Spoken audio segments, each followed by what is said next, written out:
மாண்புமிகு பேரவை தலைவர் அவர்களுக்கும், மாண்புமிகு சட்டமன்ற உறுப்பினர்கள் அனைவருக்கும், மாண்புமிகு முதலமைச்சர் அவர்களுக்கும் வணக்கத்தை தெரிவித்துக் கொள்கின்றேன். 2026-2027 ஆண்டின் திருத்திய நிதிநிலை அறிக்கையில் மற்றும் வேளாண் பட்ஜெட் வேளாண் அறிக்கையிலும் நிதிநிலை அறிக்கையில் பேச வாய்ப்பளித்தமைக்கு பாட்டாளி மக்கள் கட்சி சார்பாக நன்றியை தெரிவித்துக் கொள்கின்றேன். முதற்கண் சேவை உரிமை சட்டம் அதை நிறைவேற்ற நிறைவேற்றக்கூடிய அந்த அறிவிப்புக்கு மனமார்ந்த வாழ்த்துக்களை தெரிவித்துக் கொள்கின்றேன். இந்த கோரிக்கையை தான் பாட்டாளி மக்கள் கட்சி 13 வருடங்களாக தொடர்ந்து குரல் கொடுத்து கொண்டிருக்கிறது. 21 மாநிலங்களில் இந்த சேவை உரிமை சட்டம் அமலில் இருக்கிறது. இந்த சேவை உரிமை சட்டம் வந்ததுன்னா பர்த் சர்டிபிகேட், டெத் சர்டிபிகேட், பட்டா, இந்த இபி, ரேஷன் கார்டு போன்றவையெல்லாம் எளிதில் மக்களுக்கு போய் சேரும். அதற்கு மனமார்ந்த வாழ்த்துக்களை தெரிவித்துக் கொள்கின்றோம். அதே போல இயற்கை விஞ்ஞானி பெரியவர் நம்மாழ்வார் அவர்கள் பெயரிலும், சேவை செம்மல் அஞ்சலை அம்மாள் அவர்கள் பெயரிலும் விருதுகள் வழங்கி கௌரவிப்பதை மனமார்ந்த வாழ்த்துக்களோடு வரவேற்கின்றோம். இயற்கை விஞ்ஞானி நம்மாழ்வார் பெயரில் இயற்கை வேளாண் பட்டய படிப்பு, டிப்ளமா படிப்பு சொல்லிக் கொடுக்கும் பல்கலைக்கழகத்திற்கு அவர் பெயர் அமைக்கப்படுவதாக அறிவித்திருப்பது மிகுந்த மகிழ்ச்சியை தருகிறது. மகளிர் விவசாயிகளுக்கு அவர்களை ஊக்குவிக்கும் விதமாக பல நல்ல திட்டங்களை அறிவித்திருக்கிறீர்கள். அதற்கும் வாழ்த்துக்களை தெரிவித்துக் கொண்டிருக்கிறோம். இருந்தாலும் இந்த நிதிநிலை அறிக்கையில் நாங்கள் தமிழகமே எதிர்பார்த்த அந்த தமிழக விவசாயிகளின் கூட்டுறவு கடன் மொத்தமாக தள்ளுபடி செய்யப்படும் என்ற அந்த அறிவிப்பு வராமல் இருந்தது மிகப்பெரிய ஏமாற்றத்தை கொடுக்கிறது. எங்களுக்கு அது ரொம்ப வருத்தம் அளிக்கக்கூடிய விஷயம். தமிழ்நாட்டுடைய மக்கள் தொகை பார்த்தீங்கன்னா ஒரு 8 கோடி பேர் இருக்கும். அதுல தமிழ்நாட்டில் விவசாயம் செய்யக்கூடியவர்கள் ஒரு 5 கோடி பேராவது இருப்பாங்க. அப்ப நிதிநிலை அறிக்கையில 4,72,580 கோடியை நிதிநிலை அறிக்கையில மாண்புமிகு நிதி அமைச்சர் அவர்கள் தாக்கல் செய்தார். ஆனா வேளாண் நிதிநிலை அறிக்கையில வேளாண் அக்ரிகல்ச்சருக்கு மட்டும் 14,000 கோடி தானா? 5 கோடி பேருக்கு வெறும் 14,000 கோடி தான் நீங்கள் தாக்கல் செய்திருக்கிறீர்களா? நீங்க 22 டிபார்ட்மெண்ட், கால்நடை, பால்வளம், வனத்துறை, கூட்டுறவு, பட்டு, கைத்தறி, இப்படின்னு வணிக வரி, இந்த மாதிரி டிபார்ட்மெண்ட் எல்லாம் சேர்த்து 22 டிபார்ட்மெண்ட்டுக்கெல்லாம் சேர்த்து தான் 58,000 கோடி இந்த நிதிநிலை பட்ஜெட் தாக்கல் செய்திருக்கிறீர்கள். ஆனால் வேளாண் துறைக்கு வெறும் 14,000 கோடி தான். இது ரொம்ப ரொம்ப ரொம்ப கம்மி. அதுவும் 5 கோடி பேருக்குன்ற போது ரொம்ப கம்மி. இதுக்கு 2 மணி நேரம் டீடைல் பட்ஜெட்டை நம்முடைய மாண்புமிகு அக்ரிகல்ச்சர் வேளாண் துறை அமைச்சர்கள் தாக்கல் செய்திருந்தார். அதில் நிறைய விஷயங்கள் இருந்தது. ஆனா நம்ம எதிர்பார்த்த நிறைய விஷயங்கள் இல்லை. அதை தான் நம்ம சொல்லணும். இப்போ பாத்தீங்கன்னா நாங்கெல்லாம் ஒரு குடும்ப தலைவியாக இருக்கிறோம்னா நாங்க கூட தான் பட்ஜெட் போடுவோம். கஷ்டம்தான். வெறும் கையில முழம் போடுறது என்பது ரொம்ப ரொம்ப சிரமம் தான். வீட்டு வாடகையா, இபியா, ஹாஸ்பிட்டல் பில்லா, ஸ்கூல் ஃபீஸா, இல்ல இஎம்ஐ கட்டணுமா, ப்ரொவிஷன் வாங்கணுமா, தாய்மாமன் சீரை முதலமைச்சர் கொடுத்துருவாரு, அத்தை சீரு பாட்டி சீரு நம்ம தானே கொடுக்கணும். அப்பெல்லாம் என்ன பண்ணுவீங்க? எவ்வளவு வேலை இருக்கிறது. இதையெல்லாம் மனதில் வைத்துக்கொண்டு தான் ஒரு பட்ஜெட் ஒரு குடும்ப தலைவி போடுவாங்க. நீங்களும் அதை மாதிரிதான் மனசுல வைத்துக்கொண்டு இஎம்ஐக்கு 78,680 கோடி போட்டிருக்கிறீங்க. அரசு இயந்திரம், அதாவது ஒரு கவர்மெண்ட் மிஷினரி நல்லா நடக்கணும்னா 91,032 crores. அதே போல பென்ஷனுக்கு 41,846 கோடி. டோட்டலா பாத்தீங்கன்னா 1,32,878 கோடி ரூபாய்கள் நம்ம கவர்மெண்ட் மிஷினரி அரசு இயந்திரம் நல்லா நடக்கணும், மக்களுக்கு சேவை செய்யணுன்றதுக்காக கொடுத்துருக்கிறீங்க. மானியம் பாத்தீங்கன்னா 1,74,494 கோடி. இது என்ன பாத்தீங்கன்னா விவசாயத்துக்கு மட்டும் இலவச கரண்ட்ல, எல்லாத்துக்குமே வீடுகளுக்கு கூட ஒரு சில யூனிட் வந்து அது கொஞ்சம் மானிய விலையில தான் கொடுப்போம். சத்துணவு, அப்புறம் இந்த கேஸ் சிலிண்டர், வீடு, எல்லாத்துக்குமே மானியம் இருக்கிறது. விவசாயத்துக்கு மட்டும் இல்ல, மொத்தமாகவே மானியத்துக்கு 1,74,000 கோடி, 74,494 கோடி வழங்கி இருக்கிறீர்கள். இவ்வளவையும் வழங்கிட்டு விவசாயத்துக்கு 14,000 கோடி தான் கொடுத்துருக்கிறீங்க. அப்ப பெண்கள் பட்ஜெட் போடும்போது குழந்தைங்களுக்கு சாப்பாடு போடாம இருந்துருவாங்களா? சாப்பாடு போட்டு தான் ஆகணும். அப்ப அந்த சாப்பாடு போடுற அந்த விவசாயிக்கு பட்ஜெட் ஏன் இவ்வளவு கம்மியா போட்டீங்க? அதுதான் எங்களுடைய கேள்வி, வேற எதுவும் இல்ல. இந்த பட்ஜெட்ல மூலதன செலவுகளுக்கு 56,985 கோடி ஒதுக்கி இருக்கிறீர்கள். அது பாத்தீங்கன்னா இன்ஃப்ராஸ்ட்ரக்சர் டெவலப்மெண்ட், ரோடு, அப்புறம் ஹாஸ்பிட்டல், பிரிட்ஜ், ஸ்கூலு, இதுக்கெல்லாம் நீங்க ஒதுக்கி இருக்கிறீங்க. ஆனா இதுல முக்கியமாக ஒதுக்க வேண்டியது என்னன்னு பாத்தீங்கன்னா, கிட்டத்தட்ட நீர்ப்பாசன திட்டங்களுக்கு நிதியை அதிகமாக ஒதுக்கி இருக்க வேண்டும். இந்த நீர்ப்பாசன திட்டங்கள் பேரை மட்டும் படிச்சிடுறேன். காவிரி குண்டாறு இணைப்பு திட்டம், தர்மபுரி காவிரி உபர்நீர் திட்டம், அரியலூர் சோழர் பாசன திட்டம், காவிரி சரபங்கா திருமணி முத்தாறு கால்வாய் இணைப்பு திட்டம், நந்தன் கால்வாய் திட்டம் மற்றும் தென்பெண்ணை துறிஞ்சலாறு இணைப்பு திட்டம், பாலாற்றில் தடுப்பணைகள் பாசன திட்டம், பாண்டியாறு புன்னம்புழா திட்டம், அத்திக்கடவு அவிநாசி திட்டம் 2.0, மேட்டூர் அணை வலதுகரை கால்வாய் நீட்டிப்பு திட்டம், தோணிமடுவு பாசன திட்டம், படேத்தலாவ் ஏரி கால்வாய் திட்டம், பாலேகுழி ஏரி கால்வாய் திட்டம், இத்தனை திட்டங்கள் இருக்கிறது. இந்த திட்டங்களுக்கு, நீர்ப்பாசன திட்டங்களுக்கு அதிகப்படியான நிதியை மூலதன செலவுகளில் ஒதுக்கி இருக்க வேண்டும்.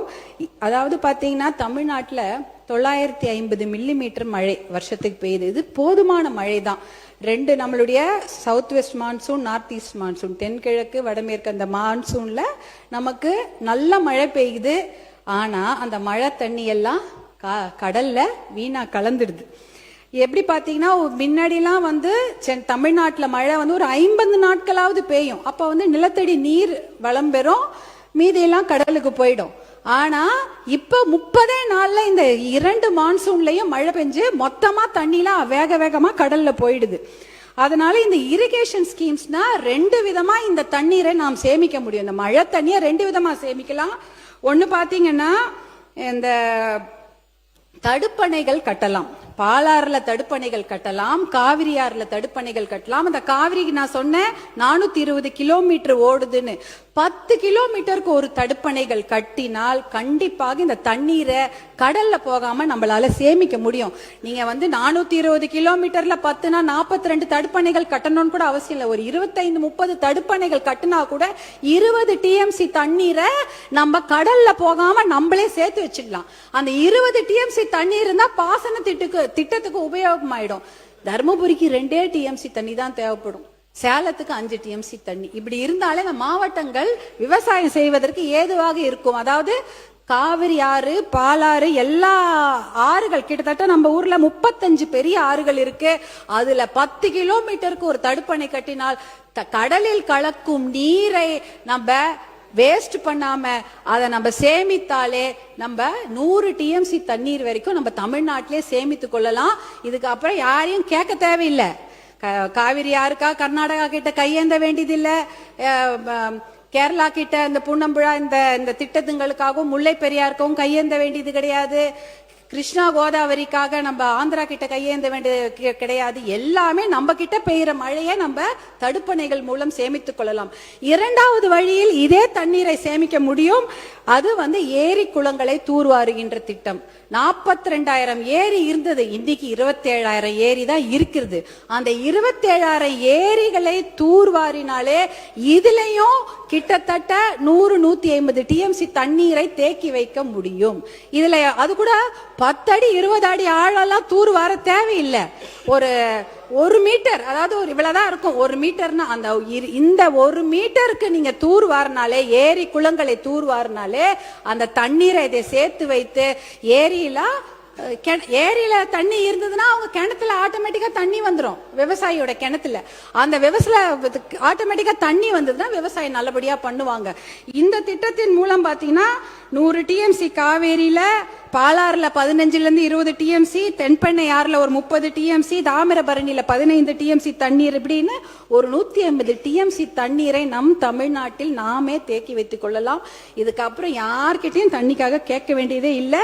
கிரவுண்ட் ரீசார்ஜ் ஆயிடும், ஏரி குளங்கள்ல தண்ணி இருக்கும். ஆனால் இந்த திட்டங்கள் அந்த வேளாண் பட்ஜெட்ல இருக்கும் என்று நான் எதிர்பார்த்தேன். அந்த திட்டங்களுக்கான நிதி ஒதுக்கீடு ரொம்ப ரொம்ப கம்மியா இருந்தது. 1% தான் செய்ய முடியும். இந்த திட்டங்கள்ல நிதி ஒதுக்கீடு பண்ணி தான் 1% தான் அந்த நிதி ஒதுக்கீடுக்கு அந்த வேலைகளை செய்ய முடியும். அதே சமயம் இந்த சமயம் பாத்தீங்கன்னா கிரவுண்ட் ரீசார்ஜும் ஆகாது. ஏரி பாசனம் இல்ல, ஆற்று பாசனம் இல்ல, மழை தண்ணியும் வேகமா கடல்ல போயிடுது. எதை வச்சு விவசாயிகள் விவசாயம் செய்வாங்க? அவங்க நிலத்தடி நீரை நம்பித்தான் இருக்கிறார்கள். நிலத்தடி நீர் இப்ப எங்க போயிடுச்சு? கிட்டத்தட்ட 100 அடி 200 அடி 800 அடிலாம் சில ஊர்ல நிலத்தடி நீர் கீழே போயிடுச்சு. அவ்வளவு பெரிய பைப்பு போட்டாதான் நிலத்தடி நீரை உறிஞ்சி எடுத்து அவங்க பாசனம் செய்ய முடியும். அதற்காக தான் விவசாயிகள் இலவச மின்சார திட்டத்துக்கு பதிவு பண்ணிருக்கிறாங்க. கிட்டத்தட்ட 2 லட்சம் பேர் இலவச மின்சார திட்டத்துக்கு பதிவு பண்ணிருக்கிறாங்க. அதே சமயம் தட்கல் முறையில கிட்டத்தட்ட 65,000 பேர் பதிவு பண்ணிருக்கிறாங்க.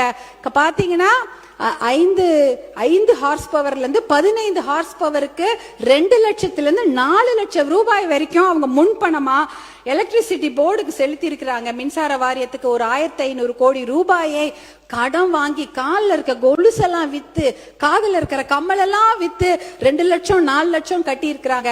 இன்னும் அந்த இலவச மின்சார திட்டம் அவர்களுக்கு வழங்கப்படவில்லை. தேர்தல் வந்துருச்சு, அதனால வழங்கவில்லைன்னு சொன்னாங்க. தேர்தல் முடிஞ்சு 2 மாசம் ஆயிடுச்சு. கண்டிப்பாக அந்த இலவச மின்சார திட்டத்தை பதிவு செய்த அந்த விவசாயிகளுக்கு வழங்குமாறு உங்களை அன்போடு கேட்டுக்கொள்கின்றேன். அதே சமயம் பாத்தீங்கன்னா நிறைய மானியங்களை அறிவித்திருக்கிறீர்கள், நான் பார்த்தேன். ஆனா இந்த மானியங்கள்லாம் பாத்தீங்கன்னா 1 ஏக்கர் 2 ஏக்கர் விவசாயிகளுக்கு தெரியவே தெரியாது. ஒரு 20-30 ஏக்கர் வைத்திருக்கிற விவசாயிகள் தான் இந்த மானியத்தை பற்றி நன்றாக தெரியும். அவங்க தான் ஒரு 2 வீலர் எடுத்துக்கிட்டு பைக் எடுத்துக்கிட்டு அவங்க நகர்ப்புறத்துக்கு போயிட்டு விஏஓ பிடிஓ எல்லாரையும் போய் பார்த்து அந்த மானியத்தெல்லாம் வாங்கிட்டு வருவாங்க. ஆனா இந்த 1 ஏக்கர் 2 ஏக்கர் எங்கேயோ குக்கிராமத்திலே மலைப்பகுதியில உட்கார்ந்துருப்பாங்க. அவங்களுக்கு இந்த மானியத்தை பத்தி தெரிய வாய்ப்பே இல்லை. யாரும் போய் அவங்களுக்கு எடுத்து சொல்லவும் மாட்டாங்க. அவங்க ஒரு பஸ் எடுத்துட்டு போயிட்டு அதை பத்தி தெரிஞ்சுக்கவும் மாட்டாங்க. ஏன்னா அந்த ஊருக்குலாம் ஒரு பஸ் தான் வரும் காலையில. அவன் ஒரு வாட்டி அந்த விவசாயம் அந்த பஸ் ஏறி போயிட்டு திருப்பி அவங்க 2 நாள் உழைப்பு வீணாயிடும். அந்த ஊருக்கெல்லாம் எனக்கு தெரிஞ்சு 108 ஆம்புலன்ஸா எப்ப கூப்பிட்டாலும் வரும். அதுவும் மருத்துவர் அன்புமணி அவர்கள் கொண்டு வந்த திட்டம் தான். இல்லைன்னா பஸ்ஸே கிடையாது. பாதி ஊருக்கு பஸ் வர்றது கிடையாது. நாங்க இந்த அக்ரிகல்ச்சர் பட்ஜெட் போடும்பொழுது ஒரு கூட்டத்தை நம்முடைய அரசாங்கம் கூட்டி இருந்தார்கள். 3 மாண்புமிகு அமைச்சர்கள் அங்க உட்கார்ந்து இருந்தாங்க. எங்களை போன்ற சட்டமன்ற உறுப்பினர்களும் பாராளுமன்ற உறுப்பினர்களும் அங்க உட்கார்ந்து சேலத்துல ஒரு கூட்டம் போட்டாங்க. அக்ரிகல்ச்சர் பட்ஜெட் போடுவதற்கு முன்னாடி ஒரு கலந்தாய்வு கூட்டம். எத்தனையோ விவசாயிகள் கலந்து கொண்டார்கள். அங்க விவசாயிகள் நிறைய குறைகளை சொன்னாங்க. அவங்க யாருமே அரசியல்வாதிகளாக எங்களை பற்றி எந்த குறையுமே சொல்லல.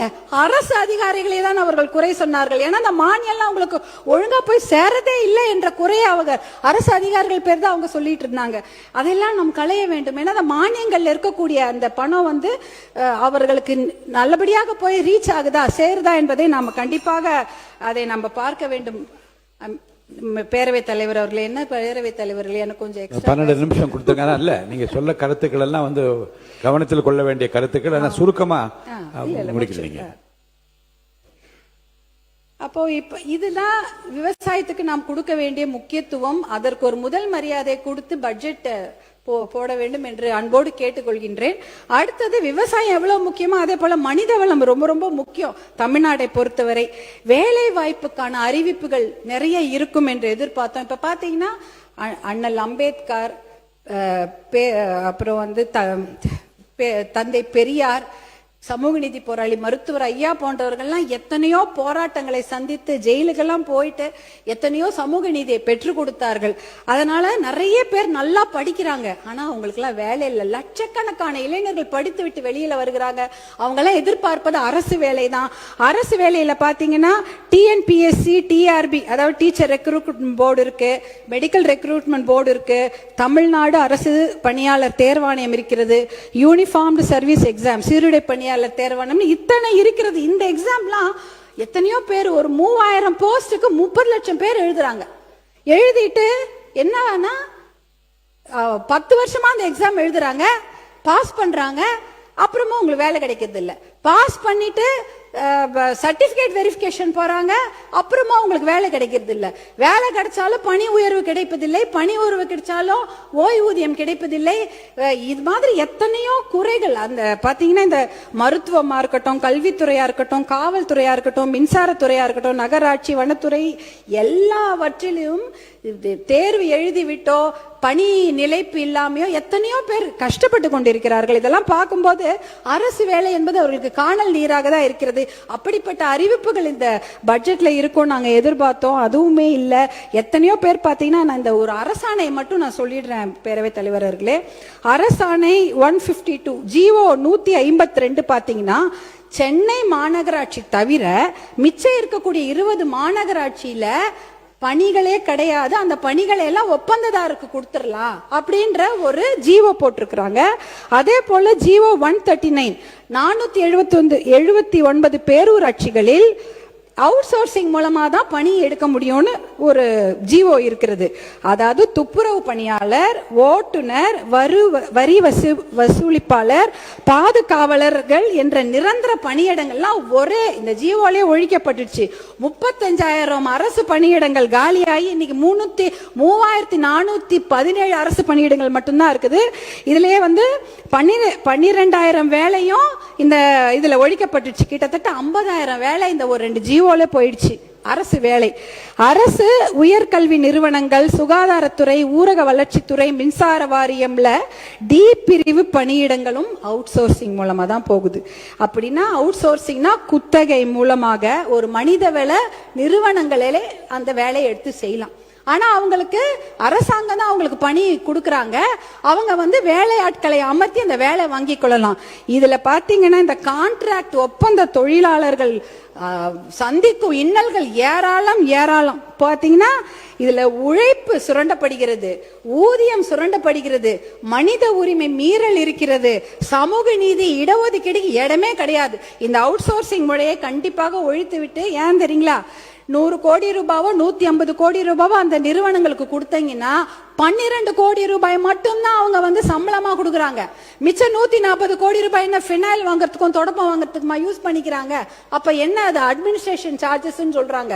இதெல்லாம் ஒழிச்சிட்டாதான் இடஒதுக்கீடு பாதுகாக்கப்படும், மனித உரிமை மீறல நம்ம குறைக்கலாம். அதே போல நீங்க பாத்தீங்கன்னா அடுத்தது டெம்பரரி தற்காலிக பணியிடங்கள். அந்த தற்காலிக பணியிடங்கள்ல 5 வருஷம் பணியாற்றினா அவங்களுக்கு நிரந்தர பணியிடமாக ஆக்கி கொடுக்க வேண்டும்.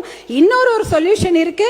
தனியார் நிறுவனங்கள்ல 80% உள்ளூர் இளைஞர்களுக்கு வேலை வாய்ப்பு கொடுக்க வேண்டும் என்ற ஒரு பாலிசி டிசிஷன் சட்டத்தை கொண்டு வந்தா கண்டிப்பாக அரசு வேலை இல்லைன்னு ஆயிப்போச்சு. அட்லீஸ்ட் தனியார் வேலையிலாவது அவங்களுக்கு ஒரு முன்னுரிமை கிடைக்கும். இந்த பாலிசி டிசிஷன் பாத்தீங்கன்னா ஆந்திரா, கர்நாடகா, குஜராத், மகாராஷ்டிரா, ஹரியானா எல்லாம் எடுத்திருக்கிறாங்க. அந்த பாலிசி டிசிஷனுக்கு எந்த ஒரு செலவுமே கிடையாது. ஒரு சட்டத்தை போட்டால் கண்டிப்பாக 80% இளைஞர்களுக்கு தனியார் நிறுவனங்களில் வேலை கிடைக்கும். இது ஒரு சொல்யூஷனாக நாங்க சொல்றோம். இத மாற்றம் அப்படின்னு சொல்லிட்டு தான் எல்லாருமே ஆட்சிக்கு வந்திருக்கிறாங்க. இப்படிப்பட்ட ஒரு மாற்றத்தை கொடுக்க வேண்டும் என்பதற்காக தான் 2004 மருத்துவர் அன்புமணி அவர்கள் சுகாதாரத்துறை அமைச்சராக பொறுப்பேற்ற போது நிறைய முன்னேற்றமான திட்டங்களை கொண்டு வந்திருக்கிறாரு. அவர் அதற்காக 4 இன்டர்நேஷனல் அவார்ட்லாம் வாங்கினாரு.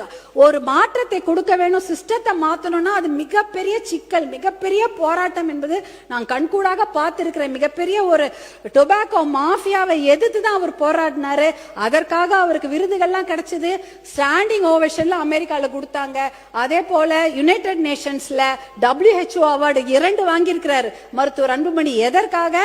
இந்த கிராமப்புற சுகாதார திட்டத்தை அறிமுகப்படுத்தி 108 ஆம்புலன்ஸ் போன்ற திட்டங்களை கொடுத்ததற்காக WHO உடைய அவார்டை அவங்க வாங்குறாங்க.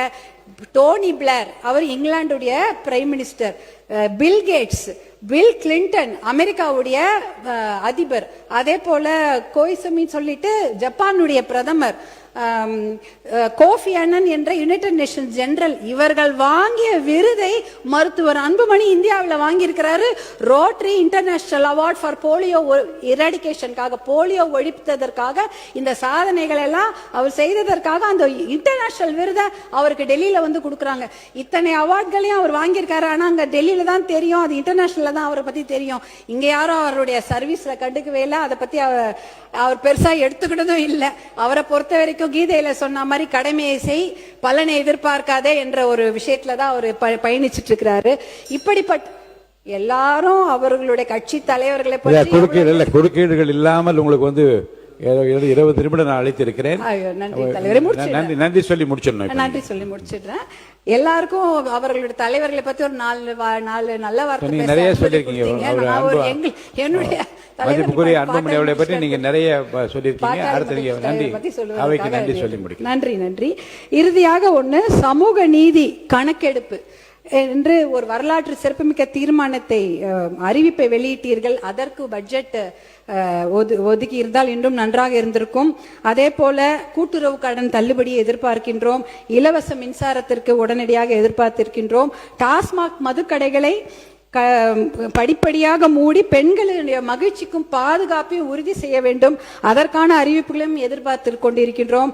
ஆல்டர்னேட் ரெவென்யூ பற்றிய முழு திட்டங்கள் வேண்டும். அவுட் சோர்சிங் முறை முற்றிலுமாக ஒழிக்கப்பட வேண்டும். தற்காலிக பணி செய்பவர்களுக்கு அது நிரந்தர பணியிடமாக ஆக்கி கொடுக்க வேண்டும். தனியார் நிறுவனங்களில் அந்த இளைஞர்களுக்கு 80% வேலை வாய்ப்பை உறுதி செய்ய வேண்டும். இதெல்லாம் தான் என்னுடைய கோரிக்கை. முக்கியமான கோரிக்கை காவிரி தர்மபுரி உபர்நீர் திட்டத்தை தயவு செய்து மறந்து விடாதீர்கள். அது என்னுடைய முக்கியமான கோரிக்கை. நான் வேற எதுவுமே கேட்கல. தர்மபுரி மாவட்டத்திற்கு காவிரி உபர்நீர் திட்டத்தை கொண்டு வாங்க. நான் இந்த 1 லட்சம் கிராமத்துல தான் போய் பயணிச்சுட்டு இருக்கிறேன். கிராமத்துல தான் போயிட்டே இருப்பேன். 1 லட்சம் 2 லட்சம் விவசாயிகளோட கையை போய் பிடிப்பாங்களே. என் கையை பிடிச்சி எனக்கு நன்றி சொல்லுவாங்க. ஏதாவது ஆசையா கையை பிடிப்பாங்க. அந்த கை எப்படி இருக்குமா தெரியுமா இருக்கும் தலைவர்களுக்கு. அப்படி கரடு முரடா ரஃபா கரம்பு காய்ச்சி போய் காயம் போயிருக்கும் அந்த கை. ஏன்னா அவங்க சேர் சகதியில மட்டும் இல்ல, பாறையில வேலை செய்யறாங்க. மண்ணிலையும் கடப்பாறையிலையும் மண்வெட்டிலையும் வேலை செஞ்சு கையெல்லாம் அவ்வளோ கரம்பா இருக்கும். அந்த அந்த விவசாயிகளோட கைகளை விட்டு விடாதீர்கள் என்று உங்களை கேட்டுக்கொண்டு வாய்ப்பளித்த உங்களுக்கு என்னுடைய மனமார்ந்த நன்றியை தெரிவித்து விடைபெறுகிறேன். நன்றி, வணக்கம். மாண்புமிகு நீர்வளத்துறை அமைச்சர் அவர்கள். மாண்புமிகு பேரவைத் தலைவர் அவர்களே, மாண்புமிகு உறுப்பினர் அவர்கள், நீர்வளத்துறைக்கு கடந்த காலங்களில் ஒதுக்கீடு செய்யப்பட்டுள்ள நிதிகளை விட மாண்புமிகு தமிழ்நாடு முதலமைச்சர் அவர்களின் தலைமையிலான அரசு அதிக அளவிலான நிதியை ஒதுக்கியுள்ளது. மேலும் ஏரி குளங்களை தனியார் பங்களிப்புடன் தூர்வாரும் பொருட்டு தனியாக அரசாணை பிறப்பிக்கப்பட்டுள்ளது. சென்னையில் அடையாறு, கூவம், வேளச்சேரி ஏரி, நாராயணபுரம் ஏரி ஆகியவற்றை தூர்வாரும் பணி தனியார் பங்களிப்புடன் தொடங்கப்பட்டுள்ளது.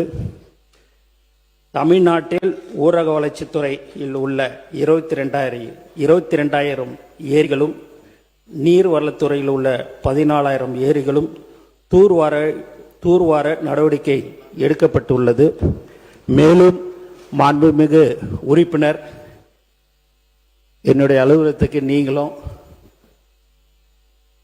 உங்களுடைய பாட்டாளி மக்கள் கட்சி தலைவர் வந்திருந்தீங்க. அதை நீங்கள் எல்லாமே மனுவாகவே கொடுத்துருந்தீங்க. ஒரு 2 மணி நேரம் நீங்களும் நானும் எல்லாமே டிஸ்கஷன் பண்ணோம். உங்களை பொறுத்த வரைக்கும் தருமபுரி மாவட்டம் எங்களுக்கும் தான் மாவட்டம்.